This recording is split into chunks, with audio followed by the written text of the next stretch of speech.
Hello നമസ്കാരം, Tara's wonder കിച്ചണിലേക്ക് എല്ലാവർക്കും സ്വാഗതം. നമുക്കിന്ന് കുട്ടിപ്പാലപ്പത്തിൻ്റെ റെസിപ്പി കണ്ടു നോക്കിയാലോ. നല്ല ചെറിയ ചെറിയ പാലപ്പമാണ്. അപ്പോൾ വലിയ പാലപ്പത്തിൻ്റെ മാവിൻ്റെ കൂട്ട് കൊണ്ട് തന്നെ നമുക്ക് ഈ കുട്ടി പാലപ്പം ഉണ്ടാക്കിയെടുക്കാം. അപ്പോൾ നമ്മൾ തലേ ദിവസം തന്നെ 2 കപ്പ് പച്ചരി വെള്ളത്തിലിട്ട് അതൊരു 3-4 മണിക്കൂർ നേരം കുതിർന്നതിന് ശേഷം അതിലേക്ക് 1 കപ്പ് തേങ്ങ, 2 ടേബിൾ സ്പൂൺ പഞ്ചസാര, പിന്നെ തേങ്ങ പൊട്ടിച്ച വെള്ളവും കൂടി ചേർത്തിട്ടാണ് ഞാൻ മാവ് മിക്സ് ചെയ്ത് വെക്കണത്. ഈസ്റ്റൊന്നും ഞാനിതിൽ ചേർക്കാറില്ല. അപ്പോൾ ഈസ്റ്റൊക്കെ ചേർക്കുകയാണെങ്കിൽ രാവിലെ ആകുമ്പോഴത്തേനും ഭയങ്കരമായിട്ട് പുളിക്കും. അപ്പം നമുക്ക് ഈ തേങ്ങ വെള്ളം ഉണ്ടെങ്കിൽ അതിൻ്റെ പുളി മാത്രം മതിയാവും. നേരിയൊരു അധികം പുളിക്കാതെ തന്നെ നമുക്ക് പാലപ്പം ഉണ്ടാക്കിയെടുക്കാൻ പറ്റും.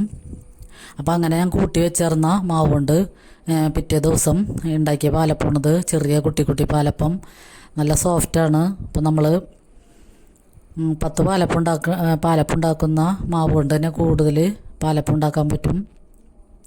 അപ്പോൾ ഇത് പിള്ളേർക്കൊക്കെ കൂടുതൽ ഇഷ്ടമാവും. അവർക്ക് മറ്റേ പാലപ്പം കഴിക്കണ പോലെ ഇതാവുമ്പോൾ കുട്ടി പാലപ്പം ആകുമ്പോൾ അവർക്ക് കറിയുടെ കൂടെയൊക്കെ കഴിക്കാൻ ഇഷ്ടമുണ്ടാവും. പിന്നെ ലഞ്ച് ബോക്സിൽ കൊടുത്തയക്കാനും പറ്റും.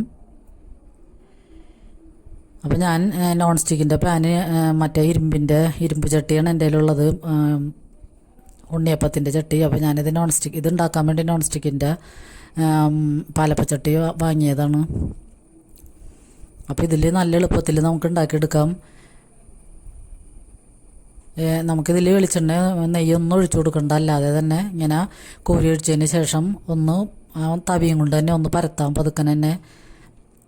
പതുക്കനെ ഒന്ന് പരത്തിയിട്ട് ഹോൾസ് വന്നു കഴിഞ്ഞിട്ട് വേണമെങ്കിൽ നമുക്ക് മൂടി വയ്ക്കാം, അല്ലെങ്കിൽ മൂടേണ്ട ആവശ്യമില്ല.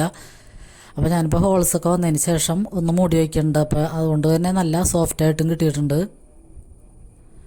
രാവിലെ എനിക്കുമ്പോഴാണ് ഞാൻ ഉപ്പ് ചേർക്കണത്. തലേ ദിവസം പഞ്ചസാരയൊക്കെ ചേർത്ത് മിക്സ് ചെയ്ത് വെക്കും. പിറ്റേ ദിവസം നമ്മൾ ചുടണ നേരത്താണ് ഉപ്പ് ചേർക്കുള്ളൂ. അപ്പോൾ നമ്മുടെ അടിപൊളി കുട്ടിപ്പാലപ്പം റെഡിയാണ്. അപ്പോൾ ഇത് നമുക്ക് മറ്റേ പാലപ്പം ഉണ്ടാക്കണതിലും പകരം ഇതൊരു 5-6 എണ്ണമൊക്കെ കഴിക്കേണ്ടി വരും. പിള്ളേർക്ക് കഴിക്കാൻ ഏറ്റവും എളുപ്പമുള്ളൊരു ബ്രേക്ക്ഫാസ്റ്റ് റെസിപ്പിയാണിത്. അപ്പോൾ ഇങ്ങനെ പാലപ്പച്ചട്ടിയൊക്കെ നോൺ സ്റ്റിക്കിൻ്റെ ഉണ്ടെങ്കിൽ എല്ലാവരും ഒന്ന് ട്രൈ ചെയ്ത് നോക്കുക. അപ്പോൾ നമുക്ക് ഈ നോൺ സ്റ്റിക്കിൻ്റെ പാനിൽ വേറെയും ഉണ്ണിയപ്പം ആയാലും പാലപ്പം ഒക്കെ ഉണ്ടാക്കിയെടുക്കാൻ പറ്റും. അപ്പോൾ നമുക്കിപ്പോൾ ഇഷ്ടംപോലെ പാലപ്പം ഉണ്ടാക്കി കിട്ടിയിട്ടുണ്ട്. പിന്നെ ഞാൻ വെള്ളക്കടലക്കറിയാണ് വെച്ചേക്കണത് അതിന് കോമ്പിനേഷനായിട്ട്.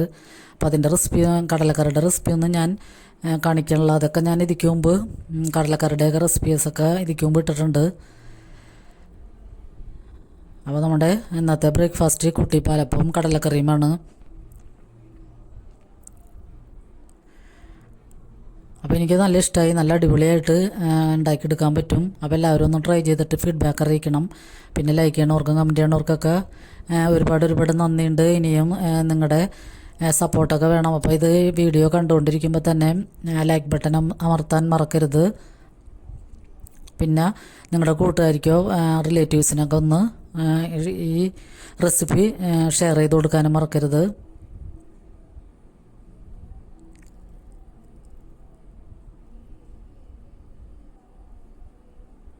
അപ്പോൾ അടുത്തൊരു അടിപൊളി വീഡിയോയുമായി വരുന്നതുവരെ എല്ലാവർക്കും ഒരുപാട് നന്ദി.